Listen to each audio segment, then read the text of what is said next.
Hello friends, எங்கள் வீட்டாண்டனா சரி மழைங்க. எங்களுடைய டிஸ்ட்ரிக்ட் வந்து திருவள்ளூர் டிஸ்ட்ரிக்ட் தான். பாருங்களேன், மழை வந்து கொஞ்ச நேரம் கூட ஸ்டாப்பே ஆகலைங்க. அதாவது ஜோராக பேஞ்சு விட்டால் கூட பரவாயில்ல, இந்த துளி துளியாக போடுற நீர், அதாவது பழமொழியே இருக்குது, சிறு துளி பெருவெள்ளம் அப்படின்ட்டு. இந்த சின்ன சின்னதாக தூறுது இல்லைங்களா, அந்த தண்ணி தேங்கி நின்று தான் இந்த கொட்டையிலையும் சரி இந்த ஆறுலையும் சரி தண்ணி ஃபுல்லாக ஏறுறதே இதோட இந்த சிறு சிறுவாக பெய்கிற மழையால் தான் ஃப்ரெண்ட்ஸ். எங்கள் டிஸ்ட்ரிக்டில் வந்து ரெட் அலர்ட் கொடுக்கலாம் அப்படின்ற மாதிரி சொல்லின்னு இருக்காங்க. திரும்பவும் அது தெரியல. இங்கே பாருங்க, எங்களுக்கு வந்து இந்த லெஃப்ட் ஹேண்ட் சைடில் மப்பு ஏறிச்சு வச்சுக்கோங்களேன். இந்த சைடு தான் ஆந்திரா இருக்குது.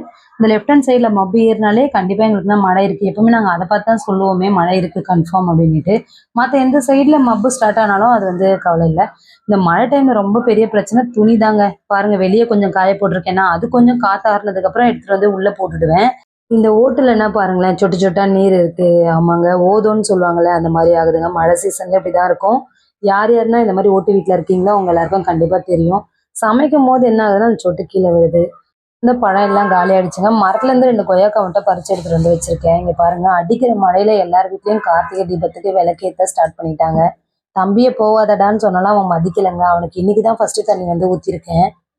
இங்க பாருங்களேன், எங்க ஸ்ட்ரீட்ல எல்லா இடத்துலயுமே அது இல்லாம ஜோரா வேற, அதாவது மழை வந்து பெஞ்சிட்டே தான் இருக்கு விடாம. கொஞ்சம் இப்ப ஈவினிங்கா வந்து கொஞ்சம் அதிகமாவே மழை வந்து ஸ்டார்ட் ஆயிடுச்சு. ஆனாலுமே எல்லாருமே பாருங்க விளக்கு வைக்க ஆரம்பிச்சிட்டாங்க. எப்பவுமே கார்த்திகை தீபத்துக்கு காத்தடிக்கும், விளக்கு வந்து அணைஞ்சு அணைஞ்சு போகும், போயிட்டு போயிட்டு எதுவும். ஆனா இது ஒரு அதிசயமான ஒரு நிகழ்வுன்னு தான் சொல்லணும். உங்க ஏரியாலனா எப்படி இருக்குன்றதை மறக்காம சொல்லுங்க. பாய்.